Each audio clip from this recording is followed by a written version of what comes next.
Chers compatriotes, chers compagnons et amis de résistants, c'est dans ce cadre qui m'est si cher, de leur dire si cher, que je m'adresse à vous.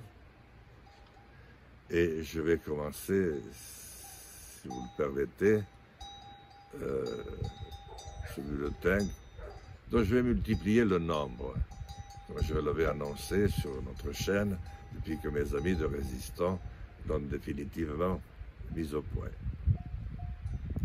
Oui, un mot sur ma santé, non pas que ma santé soit importante, mais parce qu'elle pèse sur l'organisation que nous mettons en œuvre et ses rendez-vous. J'ai subi 2 chutes lourdes sur le dos, le 30 août dernier et le 16 janvier.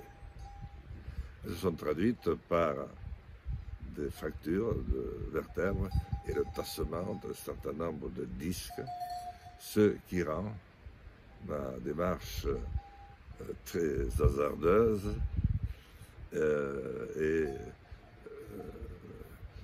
ce moment qui dure douloureux. Et quand on souffre, on est moins concentré.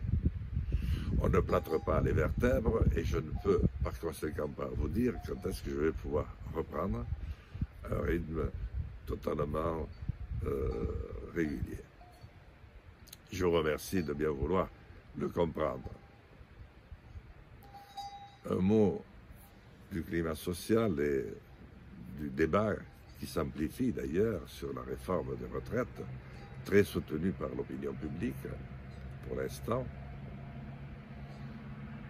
Il dit beaucoup plus que la réforme de retraite elle-même.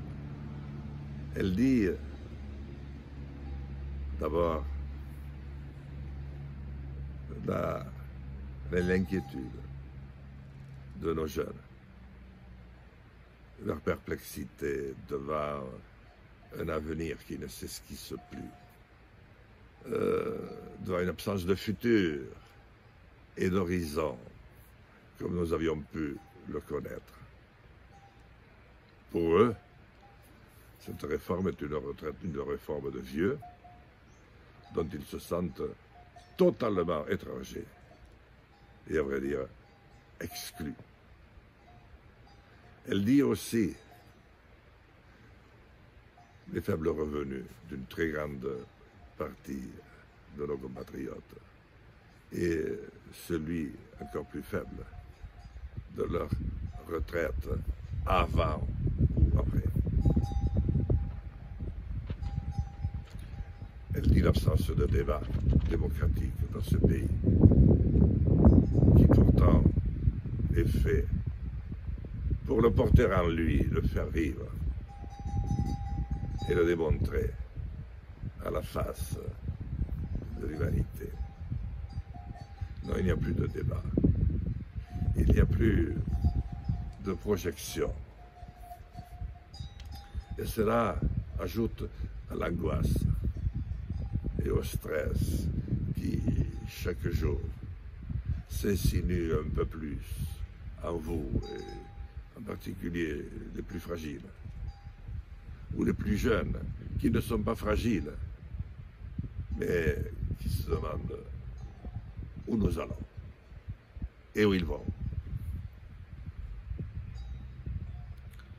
Bien entendu, cette absence de débat est largement expliquée par l'omnipotence de 4 très grosses puissances financières de notre pays qui tiennent un rang non négligeable dans le monde.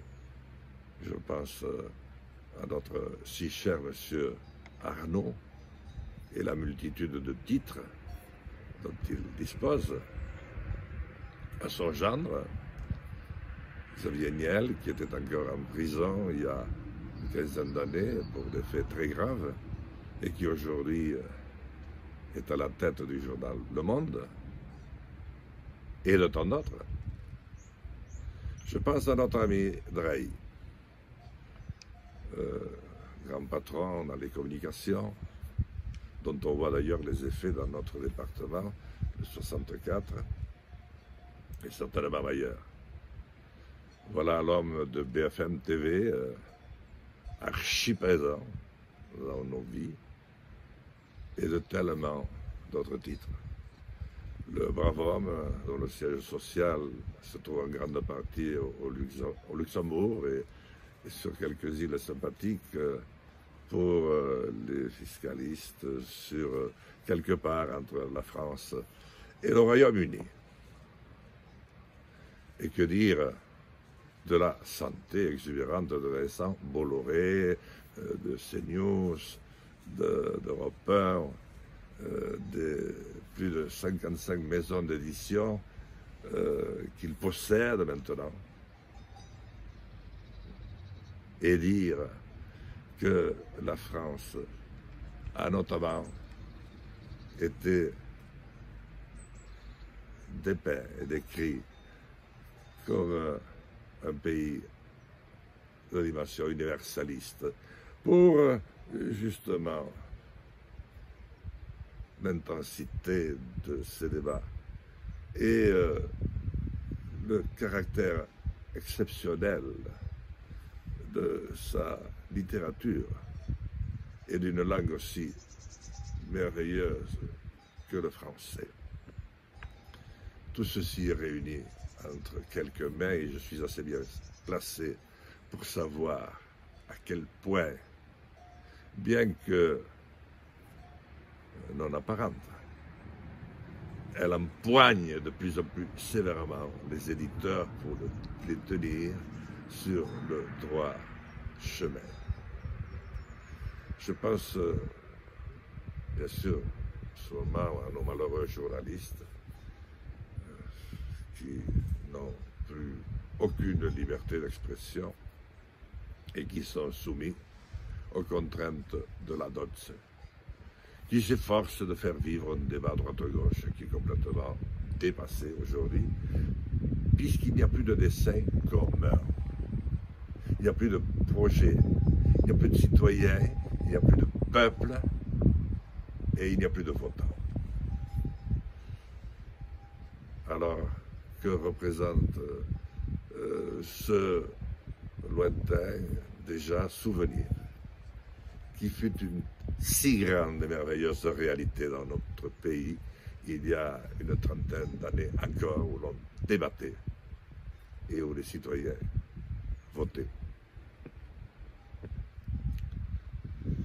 Je suis très préoccupé par l'importance que prend cette organisation effrayante de la planète financiarisée, qui a retiré de l'espace public dans lequel on trouve les hôpitaux, l'éducation, l'instruction publique, tout ce qui touche à notre quotidien d'homme. Quasiment tous les fonds. Il n'y a plus une thune publique. Et bien entendu, la vie en société, l'organisation s'en ressent très cruellement. Je veux enfin vous dire combien je suis touché par l'accueil que vous me réservez partout où vous m'invitez et où je peux vous rendre visite. Quel merveilleux souvenir du Gers, de la Haute-Garonne et du Tarn dont je viens. À chaque fois, vous me dites votre besoin de parler, ne serait-ce que de parler, votre désir d'être entendu, ne serait-ce que d'être entendu, de partager, parce que vous aussi, vous avez des idées, mais à qui donc en parler? Ce n'est malheureusement pas nos malheureux députés et sénateurs tiraillés entre la réalité parisienne, tellement différente de la réalité du territoire, qu'elle soit du reste citadine et même des banlieues, et à plus forte raison des campagnes. Mais mon Dieu, que ces témoignages sont touchants, et qu'est-ce qu'ils font bien, du bien. Ils montrent à quel niveau vous êtes engagés, et combien vous seriez prêts à vous engager à nouveau pour une France authentique, qui puisse redéfinir sa politique, et qui, réussissant, notamment dans le monde de la recherche, à trouver la grande énergie, renouvelable tous les jours, certainement l'énergie solaire du reste, ou celle des mers et des marais. Combien vous seriez prêts à vous engager? Combien nous rendrions service à nos voisins, aussi perdus que nous, et au reste de l'humanité? Oui, vous êtes prêts pour tous ces combats, je le sais, nous les mènerons. Je vous dis courage, bon courage et merci, chers compatriotes, chers amis et compagnons de résistance.